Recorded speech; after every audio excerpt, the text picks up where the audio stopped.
आपका पिछला हफ्ता कैसा था? क्या आप दूसरे मसीहों की सेवा कर पा रहे हो? शायद कुछ मसीह पत्नियां कहेंगी, मसीह कि मेरे शिकायती पति के अधीन रहना बहुत मुश्किल है। शायद मसीह बच्चे कहेंगे कि हमारे कठोर माता पिता की आज्ञाओं को मानना बहुत मुश्किल है। कुछ मसीह कहेंगे इस कलीसिया के अंगों का सेवा करना बहुत मुश्किल है, क्योंकि वो तो ढौंस देने वाले लोग हैं, आलसी लोग हैं, धीरे काम करने वाले लोग हैं, चिल्लाकर बात करने वाले लोग हैं, लापरवाह लोग हैं, चिढ़ पैदा करने वाले लोग हैं, बदलने वाले लोग नहीं हैं। तो समस्याओं से ग्रस्त लोग हैं ये, और इनकी सेवा करना बहुत मुश्किल है। ऐसे लोगों के बीच में हम कैसे प्रोत्साहित रह सकते हैं? हम मसीह की आज्ञाओं का पालन कैसे करें ऐसे लोगों के बीच में?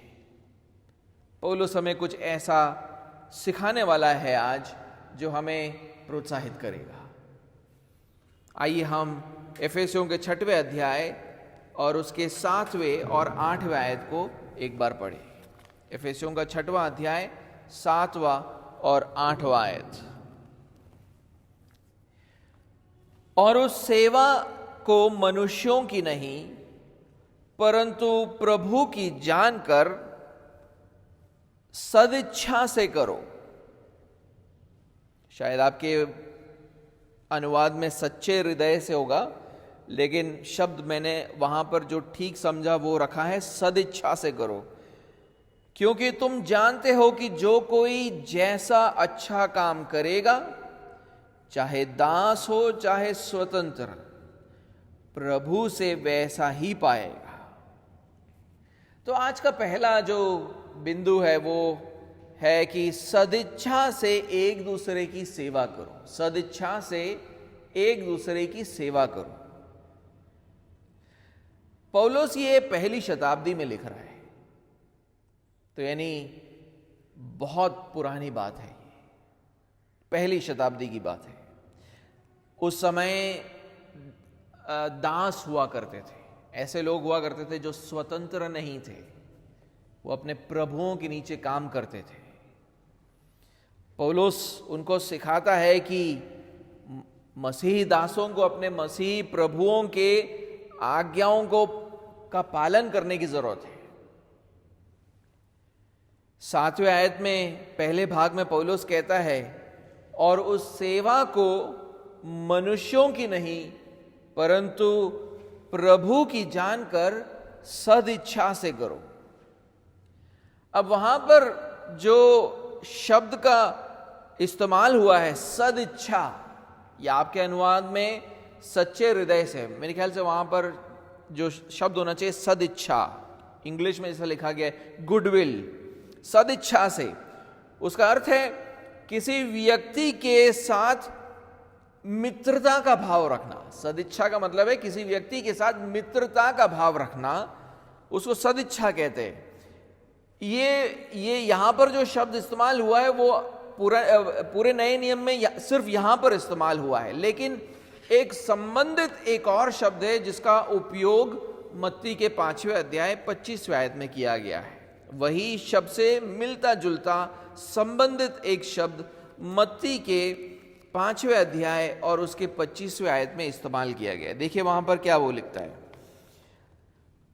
जब तक तू अपने मुद्दई के साथ मार्ग ही में है, उससे झटपट मेल मिलाप कर ले, कहीं ऐसा ना हो कि मुद्दई तुझे हाकिम को सौंपे और हाकिम तुझे सिपाही को सौंप दे और तू बंदी गृह में डाल दिया जाए। तो यहां पर यह बोला जा रहा है कि तू अपने दुश्मन के साथ जल्दी मेल मिलाप कर ले। तो वहां पे जो शब्द है मेल मिलाप करना, ये वही शब्द है जो हमारे आयत के शब्द से मिलता जुलता है, जहां पर सद इच्छा लिखा है। मेल मिलाप करने का मतलब है कि मित्र बना लो उसे, दोस्त बना लो उसे, तेरे विरोधी के साथ मित्रता कर ले उससे पहले कि वो तुझे बंदी गृह में डाल दे। इसलिए मैं कहता हूं कि जो शब्द का प्रयोग हमारे आयत में हुआ है सदिच्छा, उसका मतलब है कि किसी व्यक्ति के साथ मित्रता का भाव रखना, किसी के साथ मित्र जैसा व्यवहार करना। पौलुस मसीह दासों से कहता है कि उनको सदिच्छा के साथ अपने मसीह प्रभुओं की सेवा करनी चाहिए। दूसरे शब्दों में कहूं तो उनकी ऐसी सेवा करो जैसा एक मित्र दूसरे मित्र के लिए करता है। लेकिन अक्सर दासों और प्रभुओं के बीच में मित्रता नहीं होती थी, बल्कि उसका बिल्कुल विपरीत होता था। वो एक दूसरे को अपना दुश्मन मानते थे, भले वो मसीह क्यों ना हो। मसीह प्रभु होते थे, मसीह दास होते थे, लेकिन उनके बीच का जो ऐसा इक्वेशन होता था कि वो उनके बीच में हमेशा लड़ाई होती, झगड़े ही होते थे, दुश्मनी रहती थी। उसलिए आप देखोगे हमारे ही खंड में 9वें आयत में पौलुस मसीह प्रभुओं से कहता है कि उनको अपने मसीह दासों को धमकी नहीं देना चाहिए, धमकी नहीं देना चाहिए। एक बार उसको पढ़कर देखो वहां पर क्या लिखता है।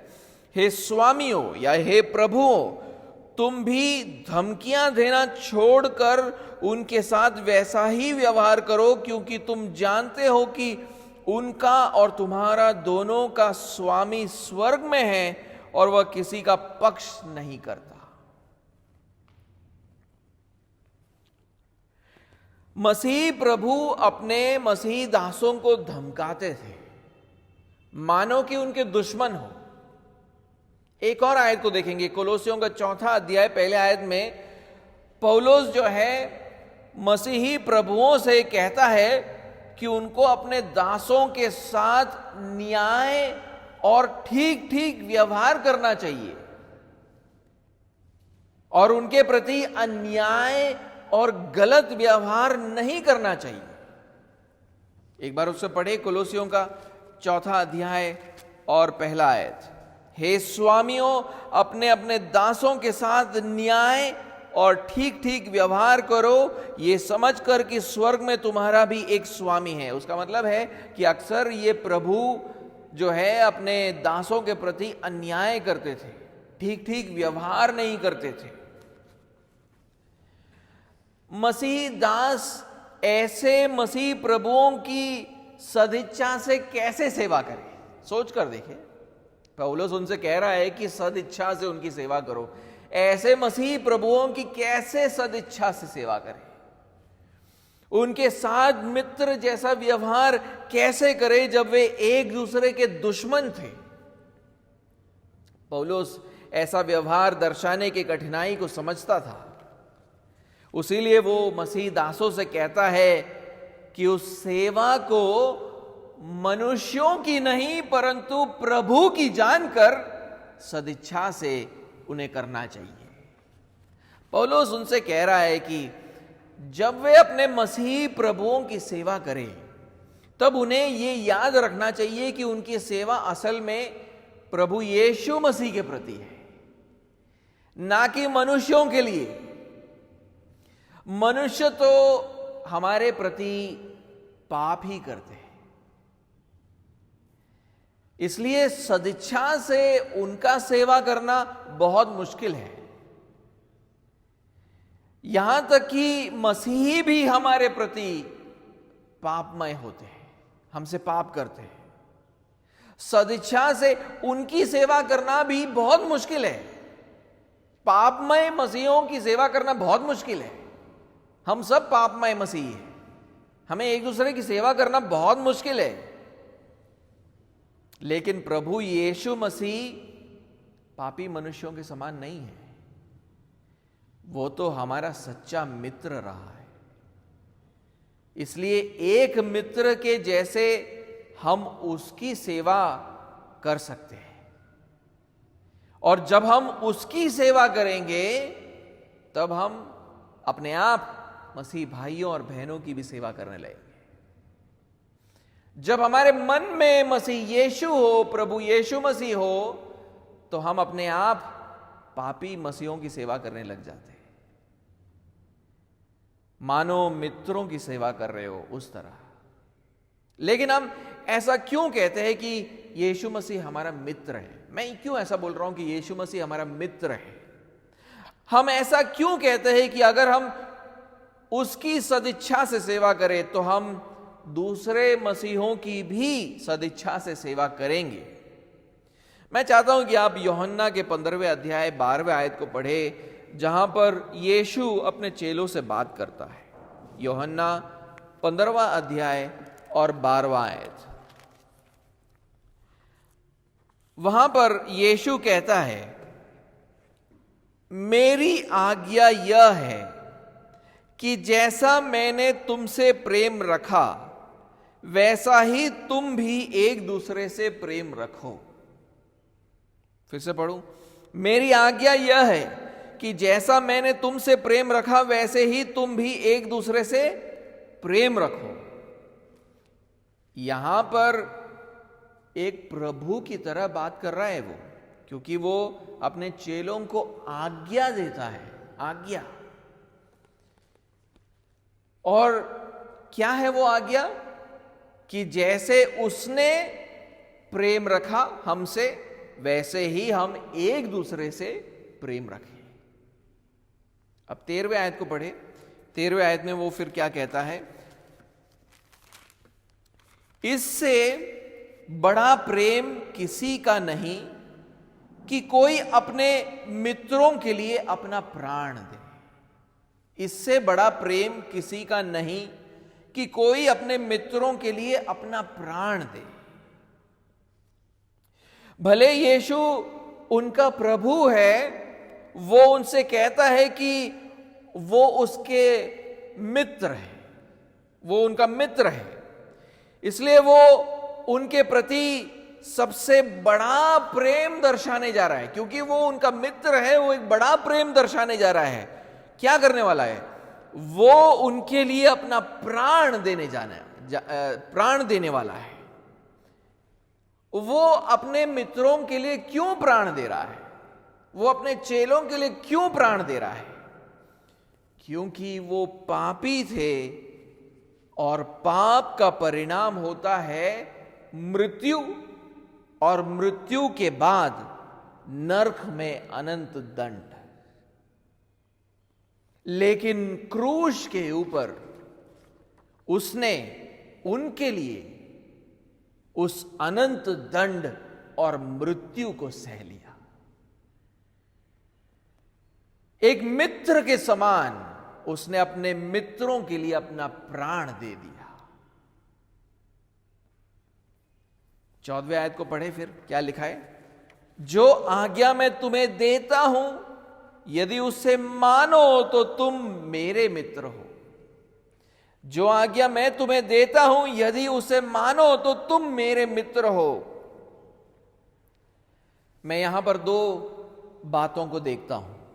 पहली बात, यीशु अपने चेलों से कहता है कि अगर वे उसके मित्र है तो उनको ये अपने व्यवहार से दर्शाना होगा। उनको कैसा व्यवहार करना होगा यीशु मसीह के प्रति? उनको उसके आज्ञाओं को मानना होगा। उनको उसके आज्ञाओं को मानना होगा। और वो आज्ञा क्या है जो यहां पर वो देता है? कि जैसे उसने हमसे प्रेम रखा वैसे ही हम एक दूसरे से प्रेम रखें।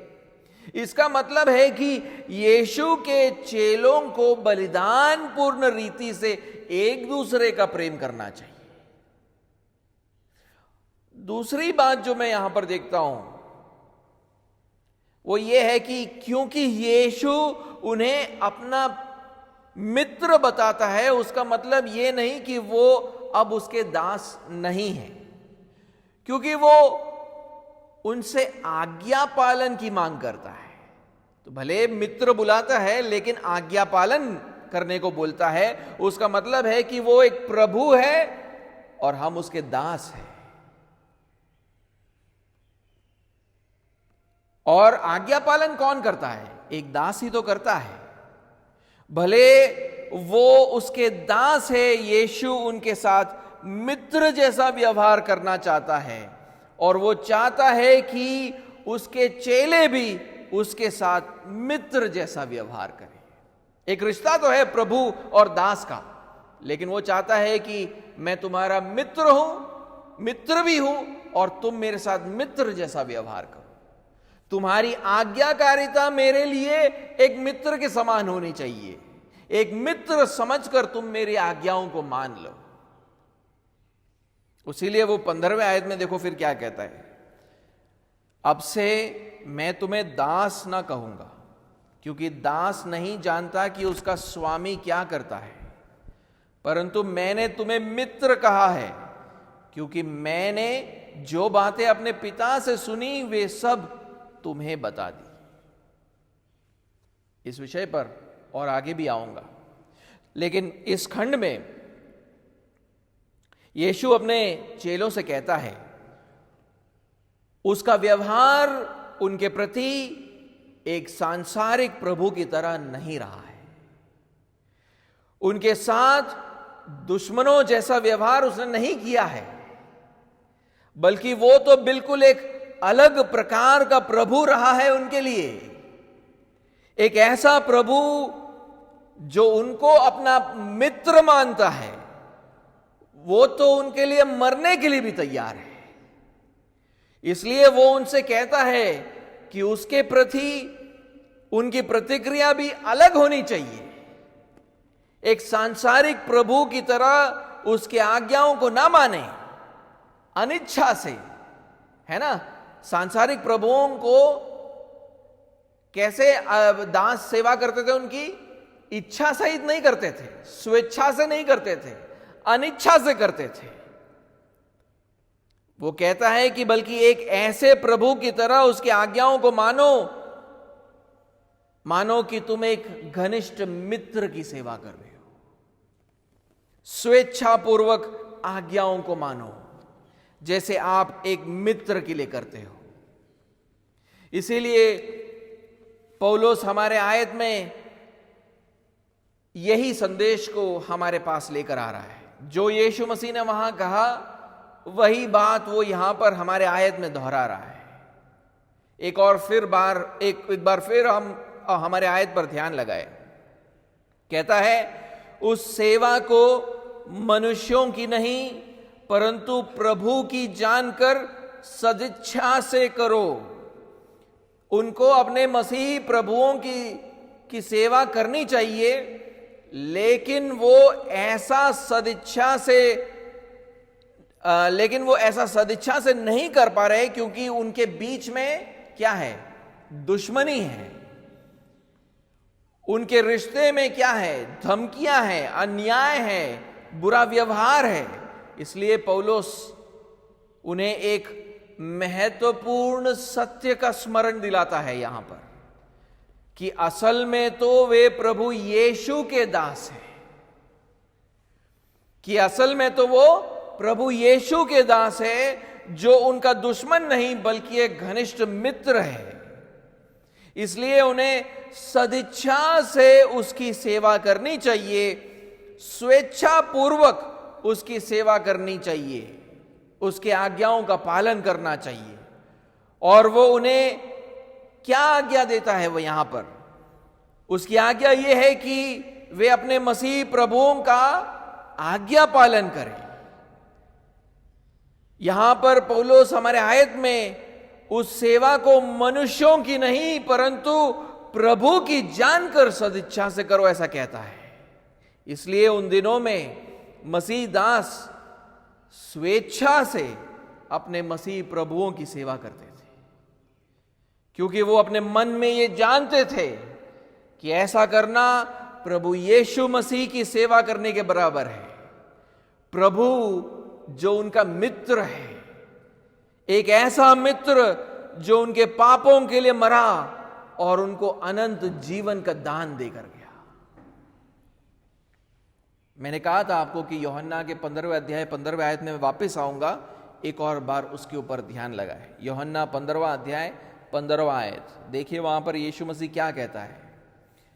अब से मैं तुम्हें दास ना कहूंगा, क्योंकि दास नहीं जानता है कि उसका स्वामी क्या करता है, परंतु मैंने तुम्हें मित्र कहा है, क्योंकि मैंने जो बातें अपने पिता से सुनी वे सब तुम्हें बता दी। दासों को यह बताया नहीं जाता था कि उनके प्रभु क्या कर रहे हैं।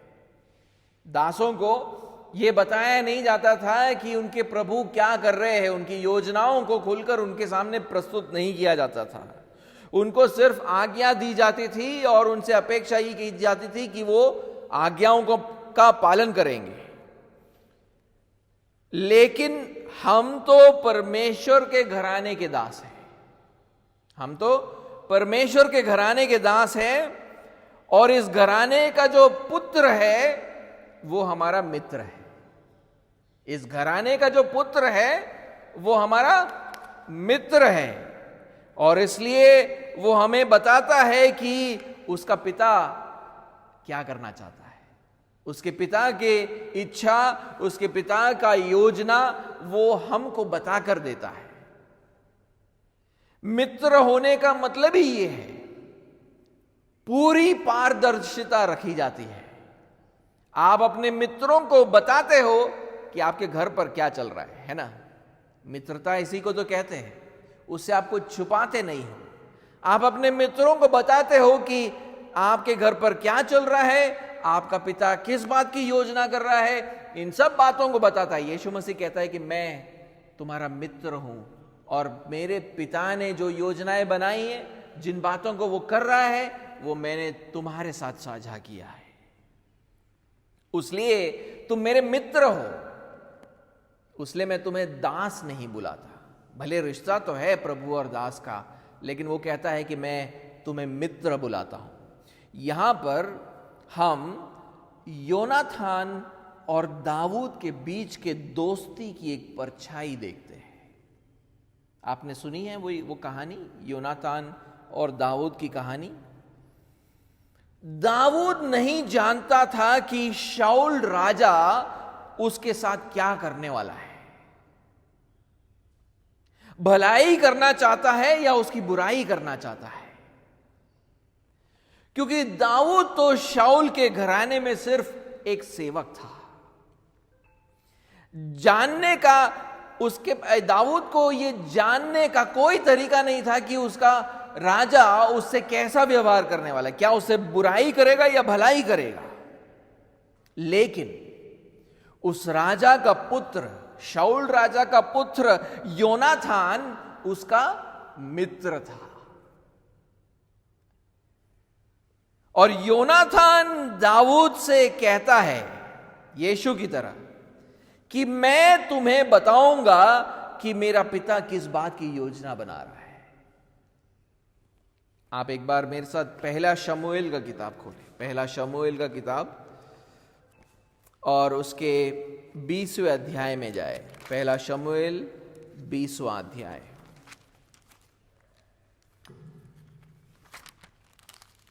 और उसका 12 से 13वें आयत को आप देखिए।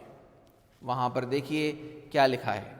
तब योनातान दाऊद से कहने लगा, इज़राइल के परमेश्वर यहोवा की शपथ, जब मैं कल या परसों इसी समय अपने पिता का भेद पाऊं, तब यदि दाऊद की भलाई देखूं, तो क्या मैं उसी समय तेरे पास दूत भेजकर तुझे ना बताऊंगा? यदि मेरे पिता का मन तेरी बुराई करने का हो और मैं तुझ पर यह प्रकट करके तुझे विदा ना करूं कि तू कुशल के साथ चला जाए, तो यहोवा योनाथान से ऐसा ही वरन इससे भी अधिक करे। यहोवा तेरे साथ वैसा ही रहे जैसा वह मेरे पिता के साथ रहा। देखिए वहां पर क्या हो रहा है। योनाथान कहता है कि तुझे नहीं पता है कि मेरा पिता क्या योजना बना रहा है, लेकिन मेरा पिता जो भी योजना बना रहा है तेरे लिए, वो मैं तुझे आकर बताऊंगा। और इसके बदले योनाथान दाऊद से एक चीज मांगता है। पढ़कर देखिए 15वें आयत में, परंतु मेरे घराने पर से भी अपनी कृपा दृष्टि कभी ना हटाना, वरन जब यहोवा दाऊद के हरेक शत्रु को पृथ्वी पर से नष्ट कर चुकेगा तब भी ऐसा ना करना। कहता है दाऊद से कि मैंने आज जो तेरे लिए किया है उसके बदले तू मेरे लिए एक चीज करना। क्या? तू मेरे घराने के प्रति कृपा दृष्टि रखना। और उसके बाद योनाथान अपने पिता की उपस्थिति में गया और अपने मित्र के लिए लगभग मर भी गया। पढ़कर देखें 32वां और 33वां आयत। 32वां और 33वां आयत। योनाथान ने अपने पिता शाऊल को उत्तर देकर उससे कहा, वह क्यों मारा जाए, यानी दाऊद क्यों मारा जाए, उसने क्या किया है? तब शाऊल ने उसको मारने के लिए उस पर भाला चलाया। इससे योनाथान ने जान लिया कि मेरे पिता ने दाऊद को मार डालना ठान लिया है। और फिर वो ये इस बात को दाऊद को जाकर बताता है। इस बड़े उपकार के कारण दाऊद अपने मित्र और उसके घराने के प्रति हमेशा विश्वास योग्य बना रहता है, हमेशा विश्वास योग्य बना रहता है। उसने उसके एकलौते वारिस का जिंदगी भर ख्याल रखा। उसका नाम था मपीबोशेत। उसने उससे प्रेम किया इस बात के बावजूद कि मपीबोशेत उसके प्रति अविश्वसनीय था। क्यों पता है? मपीबोशेत दाऊद के प्रति एक समय पर अविश्वसनीय था, फिर भी दाऊद ने उसके ऊपर से कृपा दृष्टि नहीं हटाई। क्यों पता है? उसके पिता योनाथान ने जो भलाई की थी उसकी तरफ, उसके कारण। आप इस कहानी को दूसरे शमूएल के किताब में भी जाकर आगे पढ़ सकते हो कि क्या क्या हुआ मपीबोशेत के साथ। योनाथान ने अपने मित्र दाऊद से प्रेम किया था, लेकिन यीशु ने तो हमसे कहीं अधिक प्रेम किया है ना? योनाथान से कितना अधिक यीशु मसीह का प्रेम है। योनाथान ने जो प्रेम अपने मित्र को दिखाया, उससे कहीं अधिक प्रेम यीशु मसीह ने अपने मित्रों से किया है। उसने तो हमारे लिए परमेश्वर के क्रोध को सहा और हमारे लिए क्रूस पर मर तक गया। और हमसे कहता है, जैसे योनाथान ने दाऊद से कहा कि मेरे लोगों से प्रेम करना, मेरे लोगों से प्रेम करना। हमारा प्रेम दाऊद के प्रेम से बढ़कर होना चाहिए। दाऊद ने अपने जीवन के अंत तक मपीबोशेत का ख्याल रखा, क्योंकि वो योनाथान का संतान था। हमें यीशु के लोगों का ख्याल रखना है, उनसे प्रेम रखना है, क्योंकि वो यीशु के लोग हैं। क्या आप ऐसा प्रेम दर्शाओगे? क्या आप अपने मित्र यीशु से इतना प्रेम करते हो कि आप उसके लोगों की सेवा करोगे? भला उनका व्यवहार आपके प्रति जैसा भी क्यों ना हो, क्या आप प्रेम से उनकी सेवा करोगे? मसीह दास ऐसा करने के लिए इच्छुक थे। पहले शताब्दी के मसीह दास ऐसा करने के लिए इच्छुक थे। प्रेम के साथ उन्होंने धमकाने वाले मसीह प्रभुओं की सेवा की, जो उनके प्रति अन्याय और गलत व्यवहार करते थे। ऐसे मसीहों के प्रति भी उन्होंने प्रेम दर्शाया, उनकी सेवा की। उन्होंने ऐसा इसलिए किया क्योंकि वो यीशु से प्रेम करते थे। दूसरा बिंदु, और प्रभु आपको प्रतिफल देगा। और प्रभु आपको प्रतिफल देगा। 5वें आयत में पौलुस ने मसीह दासों को संबोधित करना शुरू किया था। उनके लिए सबसे मुख्य आज्ञा जो वहां पर वो रखता है वो ये है कि उनको अपने मसीह प्रभुओं का आज्ञा पालन करना चाहिए, सेवा करने के द्वारा आज्ञा पालन करके सेवा करना चाहिए। लेकिन उसके बाद उसने उनसे कहा कि उनको अपने मसीह प्रभुओं के प्रति किस तरह आज्ञा पालन करना चाहिए। उसने 5वें आयत में उनसे यह कह दिया था कि उनको अपने सांसारिक प्रभुओं की आज्ञा पालन सिर्फ इसलिए करना है क्योंकि ऐसा करने से वो प्रभु यीशु मसीह की आज्ञा पालन करते हैं, वही उनका सच्चा प्रभु है। और उसने उनसे यह भी कहा कि उनको मन की सीधाई से और डरते हुए और कांपते हुए आज्ञा पालन करना चाहिए। यीशु मसीह की आज्ञा पालन करते हो तो कैसा आज्ञा पालन करना चाहिए? मन की सीधाई से, डरते और कांपते हुए आज्ञा पालन करना चाहिए। 6वें आयत में कहता है कि अपने पूरे प्राण से उसका आज्ञा पालन करना चाहिए। 7वें आयत में कहता है कि सदिच्छा से आज्ञा पालन करना चाहिए। इन बातों को बताने के बाद पौलुस कहता है कि उनको ऐसा इसलिए करना चाहिए क्योंकि वो एक महत्वपूर्ण सत्य को जानते हैं। क्यों प्रभुओं की सेवा करनी है? क्यों दूसरे मसीहों की सेवा करनी है? क्यों पूरे जो है क्या बोलते हैं कि मन की सीधाई से, कांपते डरते हुए, प्राण से, सदिच्छा से आज्ञा पालन क्यों करना चाहिए? क्योंकि वो एक महत्वपूर्ण सत्य को जानते हैं। इसलिए वो 8वें आयत की शुरुआत ये कहकर करता है क्योंकि तुम जानते हो। 8वें आयत पे ध्यान लगाना, वो कहता है कि क्योंकि तुम जानते हो। इसका मतलब है कि वो इस महत्वपूर्ण सत्य को पहले से जानते थे। मसीह दास जिनसे वो बात कर रहा है वो इस सत्य को पहले से जानते थे, और ये महत्वपूर्ण सत्य का ज्ञान उन्हें प्रेरित करना चाहिए कि वो अपने प्रभुओं की आज्ञाओं को मानकर उनकी सेवा करें। तो क्या है वो महत्वपूर्ण सत्य जिसको ये मसीही दास जानते थे? पौलुस कहता है, ध्यान दीजिएगा 8वें आयत पर, क्योंकि तुम जानते हो कि जो कोई जैसा अच्छा काम करेगा, चाहे दास हो चाहे स्वतंत्र, प्रभु से वैसा ही पाएगा। वो जानते थे कि जो कोई जैसा अच्छा काम करेगा प्रभु से वैसा ही पाएगा। जब हम अपने जीवन में यीशु मसीह के प्रभुत्व का अंगीकार करते हैं, जब हम सब कुछ उसे प्रसन्न करने के लिए करते हैं, तो उन कामों को भला अथवा अच्छा काम कहा जाता है।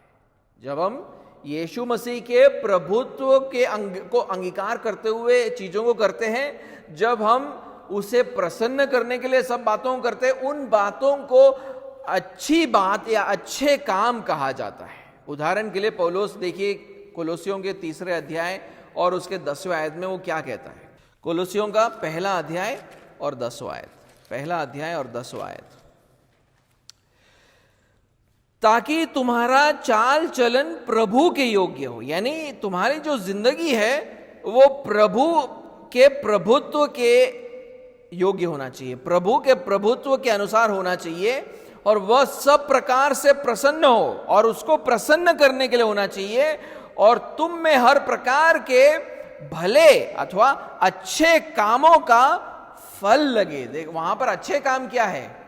प्रभु यीशु मसीह के अनुसार अपने जीवन को चलाना है ना, उसको प्रसन्न करना। इन बातों को वहां पर अच्छे काम करके वहां पर पौलुस बताता है। हमारे आयत में, हमारे खंड में हम किस तरह यीशु मसीह के प्रभुत्व का अंगीकार करते हैं? हम किस तरह उसे प्रसन्न करते हैं? उसके आज्ञाओं को मानकर करते हैं। तो हमारे आयत में पौलुस जब कहता है अच्छे काम, जिसका उल्लेख वहां पर हमारे आयत में करता है, अच्छे काम का मतलब है मसीह के प्रति आज्ञाकारिता के काम, मसीह के प्रति आज्ञाकारिता के काम। पौलुस मसीह दासों से कहता है कि उनका हर आज्ञाकारिता, उनके हर आज्ञाकारिता के लिए वो प्रभु से कुछ पाएंगे। हर आज्ञाकारिता के लिए प्रभु से कुछ पाएंगे। क्या पाएंगे? पौलुस हमारे आयत में इस बात को तो स्पष्ट नहीं करता है, लेकिन कुलुसियों को लिखे गए पत्र में वो इस बात को स्पष्ट करता है। आप पढ़कर देखिए, कुलुसियों का 3 अध्याय 22 से 24, कुलुसियों का 3 अध्याय 22 से 24, और वहां पर वो दासों से ही बात करता है। एक्चुअली ये इफिसियों को लिखा गया पत्र और कुलुसियों को लिखा गया पत्र दोनों एक साथ लिखा गया था और एक साथ भेजा गया था, तो बहुत सारी चीजें हैं जो मेल खाती है दोनों पत्रों के अंदर। यहां पर भी वो दासों को संबोधित करता है, देखिए, लेकिन यहां पर क्या कहता है? यहां पर वो उन्हें बताता है कि वो क्या पाएंगे प्रभु से, अगर प्रभु की आज्ञाओं पर चलेंगे तो क्या पाएंगे।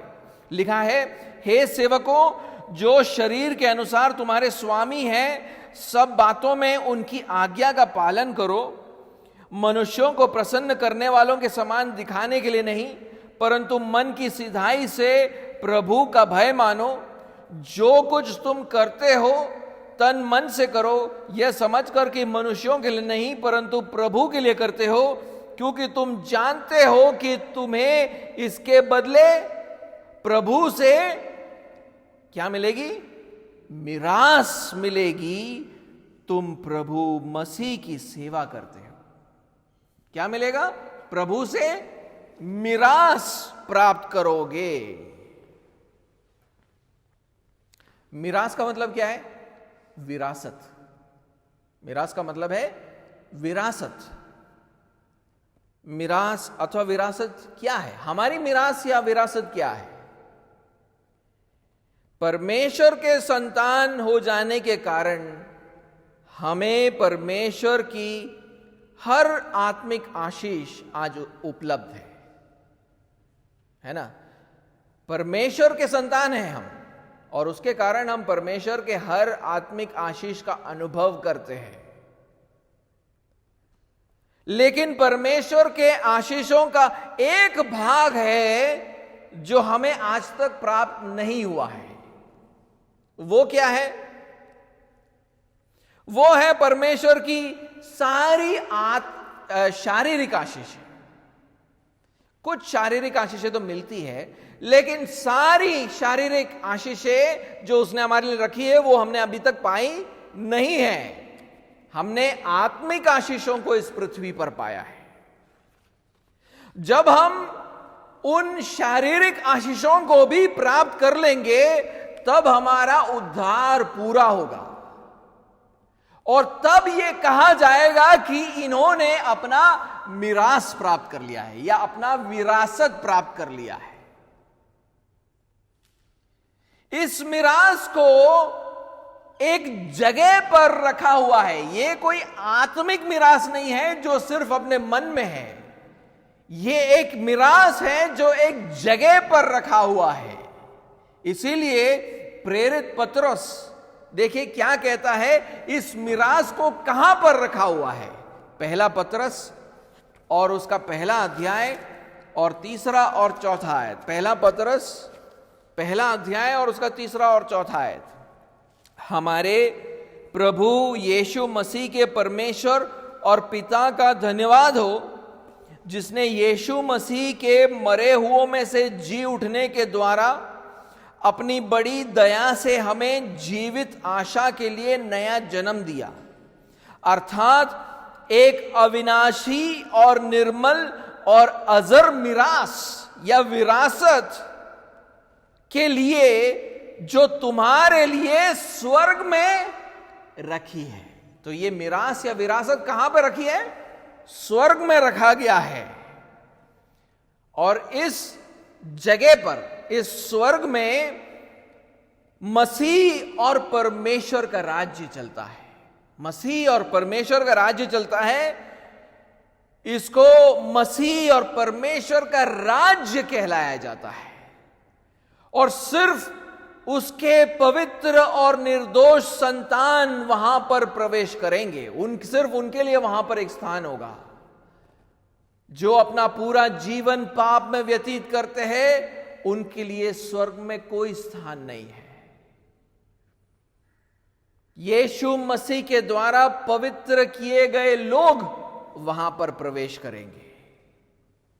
उसीलिए देखो पौलुस एफेसियों के 5वें अध्याय 5वें आयत में क्या कहता है। 5वें अध्याय 5वें आयत में क्या कहता है?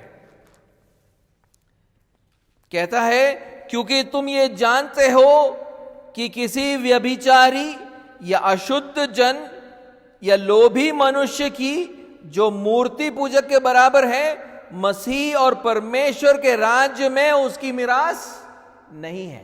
परमेश्वर के राज्य में उसकी कोई विरासत नहीं है। यानी पाप करने वालों के लिए, पाप को अपना प्रवृत्ति बनाने वाले लोगों के लिए, पाप तो हम भी करते हैं, लेकिन यीशु मसीह पर विश्वास करने के कारण हमें जो है शुद्ध किया जाता है। लेकिन कुछ जो लोग पाप की प्रवृत्ति बना लेते, पश्चाताप नहीं करते, पाप के रास्ते पर चलते रहते, उनके लिए परमेश्वर के राज्य में कोई स्थान नहीं है। और अनंतता तक हम इस मिरास अथवा विरासत का आनंद उठाएंगे। इसीलिए इब्रानियों का 9वां अध्याय 15वां आयत इसे अनंत मिरास बताता है। इब्रानियों का 9वां अध्याय पढ़े, देखिए वहां पर क्या लिखा है। इब्रानियों का 9वां अध्याय 15वां आयत लिखता है, इसी कारण वह नई वाचा का मध्यस्थ है। यानी यीशु मसीह नई वाचा का मध्यस्थ है, ताकि उसकी मृत्यु के द्वारा जो पहली वाचा के समय के अपराधों से छुटकारा पाने के लिए हुई है, बुलाए हुए लोग प्रतिज्ञा के अनुसार अनंत मिरास को प्राप्त करेंगे। यानी हमारा जो मिरास है, विरासत है, जो स्वर्ग में रखा गया है, जहां पर प्रभु और परमेश्वर का राज्य चलता है, जहां पर हमें प्रवेश प्राप्त होगा, वहां पर उस मिरास को, उस विरासत को हम अनंतता तक उसका आनंद उठाएंगे। तो यानी ये कभी खो जाने वाला, खत्म हो जाने वाला, कम हो जाने वाला विरासत नहीं है। ये हमेशा के लिए ऐसा ही रहने वाला विरासत है जो हमें प्राप्त होगा। लेकिन परमेश्वर के संतानों के लिए रखी गई इस स्वर्गीय मिरास में हमारा हक कितना होगा? ध्यान से सुनना। परमेश्वर के संतानों के लिए रखी गई इस स्वर्गीय मिरास में हमारा हक कितना होगा, उसका निर्णय इस बात से होगा कि पृथ्वी पर रहते हुए हमने प्रभु यीशु की आज्ञाओं का पालन कैसे किया है। इसलिए जब यीशु मसीह वापस आएगा, हम अपने हिस्से का मिरास उससे पाएंगे। हम अपने हिस्से का मिरास उससे पाएंगे। तो यानी ये पवित्र लोगों की मिरास है और स्वर्गीय मिरास है, लेकिन हम सबका वहां पर एक भाग है। उस भाग का निर्णय कैसे होता है? हमने पृथ्वी पर जैसे प्रभु यीशु मसीह की आज्ञाओं को माना, उसके अनुसार हमें स्वर्ग में मिरास में भाग ले पाएंगे।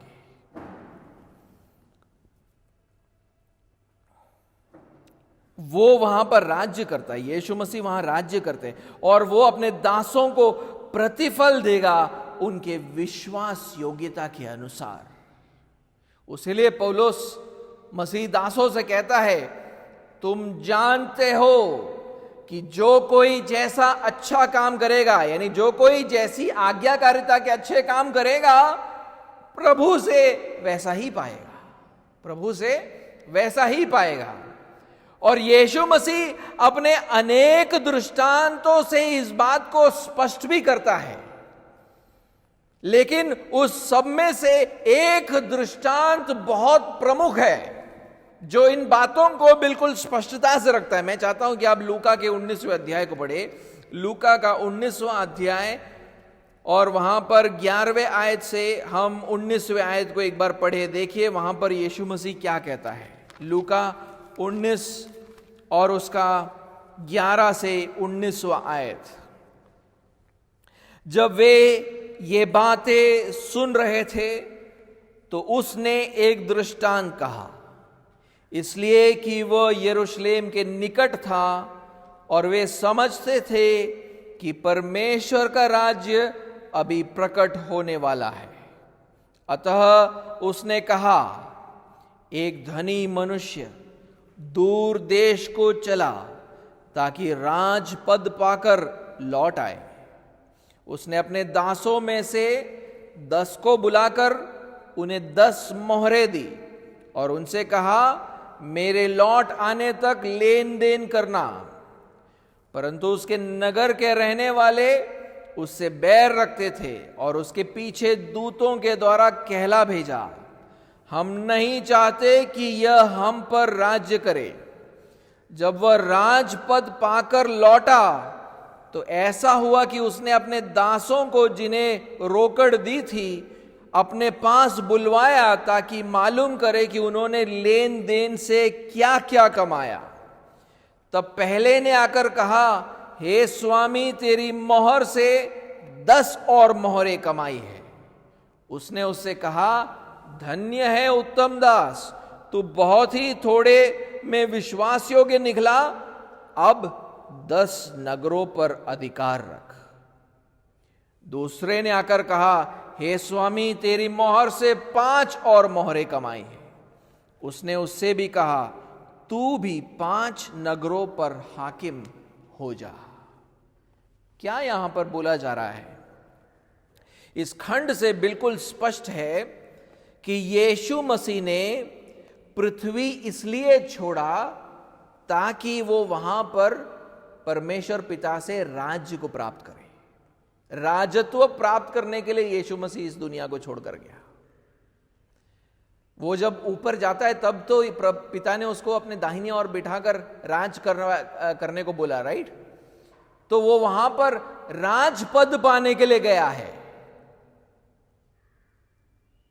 आज वो परमेश्वर के राज्य पर राज्य करता है, लेकिन वो जाने से पहले अपने शिक्षाओं के द्वारा हमारे लिए कुछ काम छोड़ कर गया है। उसने अपने दासों से कहा है कि हमें कुछ काम को करना है। हम जो उसके दास हैं, हम उन कामों को करें ताकि जब तक हम इस पृथ्वी पर है हम उन बातों को करते रहे और हमारे विश्वास योग्यता के अनुसार वो हमें अपने राज्य में प्रतिफल देगा। मिरास में हमारा जो भाग है वो जब लौटेगा तब वो हमें देगा। यानी वो गया है राजपद पाने के लिए, हमें कुछ आशीषें दी है, उन आशीषों से हमें उन सब कामों को करना है जो उसने हमें बताकर गया। यानी आज्ञाकारिता दर्शाना है, हमें उसके आज्ञाओं का पालन करना है, और वो एक दिन वापस लौटेगा तब वो हमें प्रतिफल देगा। किसके अनुसार? हम इस पृथ्वी पर उसके प्रति कितने आज्ञाकारी रहे उसके अनुसार। उसके राज्य के 10 शहरों पर अधिकार उसको दिया जाएगा जो ज्यादा विश्वास योग्य था, और जो कम विश्वास योग्य था उसको 5 शहर दिया जाएगा। लेकिन ये कहां की बात हो रही है? जहां पर वो राजा बना है, परमेश्वर के राज्य की बात हो रही है, वहां पर तुम्हें अधिकार दिया जाएगा। और पौलुस कहता है ये प्रतिज्ञा सब मसीहों के लिए है, ये सिर्फ उन मसीह दासों के लिए नहीं है जिससे वो बात कर रहा था वहां पर। देखिए आयत पर ध्यान दीजिए क्या बोल रहा है, क्योंकि तुम जानते हो कि जो कोई जैसा अच्छा काम करेगा, फिर ध्यान दीजिए, चाहे दास हो चाहे स्वतंत्र, प्रभु से वैसा ही पाएगा। इसका मतलब है कि हर मसीही चाहे दास हो चाहे स्वतंत्र, वो इस स्वर्गीय मिरास में एक भाग पाएगा जब यीशु वापस आएगा। और उनका भाग कितना होगा उसका निर्णय इस बात से होगा कि पृथ्वी पे रहते हुए उन्होंने प्रभु यीशु मसीह का आज्ञा पालन कैसे किया, और खासकर इस बात से कि उन्होंने दूसरे मसीहों की सेवा कैसे की। क्योंकि पौलुस उसी संदर्भ में तो हमसे बात कर रहा है ना, मसीह लोगों की सेवा कैसी करनी है उस संदर्भ में हमसे बात कर रहा है। वो मसीह दासों से कहता है, हो सकता है कि तुम्हारे मसीह प्रभु तुम्हारे विश्वास योग्यता के लिए तुमको कोई प्रतिफल ना दे, तुम्हारे विश्वास योग्यता को वो ना पहचाने, वो शायद तुम्हारे आज्ञाकारी सेवा के लिए कोई प्रतिफल ना दे। इसके बदले हो सकता है कि वो आपको धमकाए अथवा अन्याय करे अथवा गलत व्यवहार करे, लेकिन दुखी ना होना, क्योंकि प्रभु यीशु मसीह आपको जरूर प्रतिफल देगा। इसी तरह वो शायद मसीही पत्नियों से भी कह रहा है कि तुम्हारे मसीह पति तुमको नहीं सराहेंगे, लेकिन जब प्रभु आएगा वो तुम्हें तुम्हारे पति के प्रति किए गए भय सहित अधीनता के लिए प्रतिफल देगा। वो शायद मसीह बच्चों से कह रहा है कि तुम्हारे मसीह माता पिता तुम्हारे आज्ञाकारिता को अनदेखा करे, लेकिन प्रभु यीशु मसीह ऐसा नहीं करेगा। आज्ञाकारी मसीह बच्चे प्रभु यीशु मसीह से प्रतिफल पाएंगे, और वो सिर्फ आपको प्रतिफल ही नहीं देगा, लेकिन क्योंकि आप विश्वास योग्य रहे हो, आप परमेश्वर के राज्य में उनसे अधिक महान ठहरोगे जो आपसे कम विश्वास योग्य थे। ध्यान देना, इस पर भी ध्यान देना। क्योंकि आप विश्वास योग्य रहे हो, आप परमेश्वर के राज्य में उनसे अधिक महान ठहरोगे जो आपसे कम अविश्वास योग्य थे।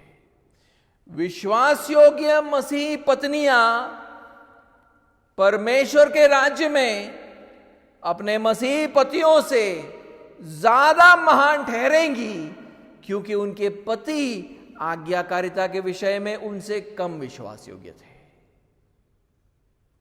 विश्वास योग्य मसीह बच्चे परमेश्वर के राज्य में अपने मसीह माता पिता से ज्यादा महान ठहरेंगे, क्योंकि उनके माता पिता आज्ञाकारिता के विषय में उनसे कम विश्वास योग्य थे।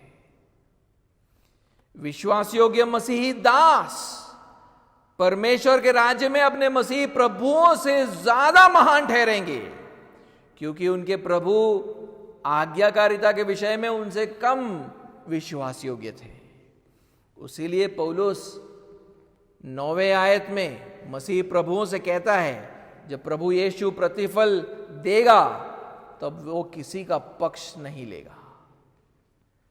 वो उदार इसलिए नहीं होगा क्योंकि आप प्रभु थे अथवा पति थे अथवा माता पिता थे, और सख्त इसलिए नहीं होगा क्योंकि आप एक दास थे या आप एक पत्नी थे या तो अथवा आप बच्चे थे।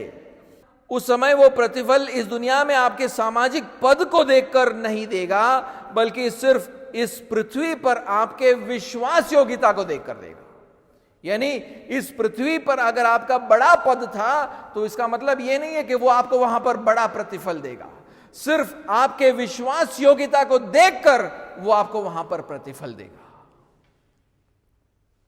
इसका मतलब है स्वर्ग में इस दुनिया की सारी सामाजिक ढांचों को उलट दिया जाएगा। जो यहां पर दास है वो वहां पर उनके प्रभुओं से बड़े होंगे, जो यहां पर पत्नी है वो वहां पर अपने पतियों से बड़े होंगे, जो यहां पर बच्चे हैं वो अपने माता पिता से बढ़कर होंगे। क्यों? क्योंकि वो यीशु मसीह के प्रति विश्वास योग्य थे। इसलिए यीशु अक्सर कहता था, बहुत से जो पहले हैं पिछले होंगे और जो पिछले हैं वो पहले होंगे। उसने कहा है कि हर मसीह की महानता इस बात पर निर्भर होगी कि उसने पृथ्वी पर दूसरे मसीहों की कैसे सेवा की। मैं चाहता हूं कि आप पढ़े मरकुस का 10वां अध्याय 42 आयत से लेकर 45वां आयत। मरकुस का 10वां अध्याय और उसका 42 से 45वां आयत। तो यीशु ने उनको पास बुलाकर उनसे कहा, तुम जानते हो कि जो अन्य जातियों के हाकिम समझे जाते हैं वे उन पर प्रभुता करते हैं और उनमें जो बड़े हैं उन पर अधिकार जताते हैं, पर तुम में ऐसा नहीं है, वरन जो कोई तुम में बड़ा होना चाहे वो तुम्हारा सेवक बने, और जो कोई तुम में प्रधान होना चाहे वह सबका दास बने। क्योंकि मनुष्य का पुत्र इसलिए नहीं आया कि उसकी सेवा टहल की जाए, पर इसलिए आया कि आप सेवा टहल करे और बहुतों की छुड़ौती के लिए अपना प्राण दे। 23वें आयत में यीशु मसीह वहां पर क्या कहता है? कहता है कि जो कोई तुम में बड़ा होना चाहे, यानी स्वर्ग में जो भी बड़ा होना चाहिए, परमेश्वर के राज्य में जो बड़ा होना चाहिए, वो पृथ्वी पर सबका सेवक होना चाहिए। 44वें आयत में वो कहता है जो कोई तुम में वहां पर प्रधान होना चाहे, परमेश्वर के राज्य में जो भी प्रधान बनना चाहिए, वो पृथ्वी पर सबका दास बनना चाहिए।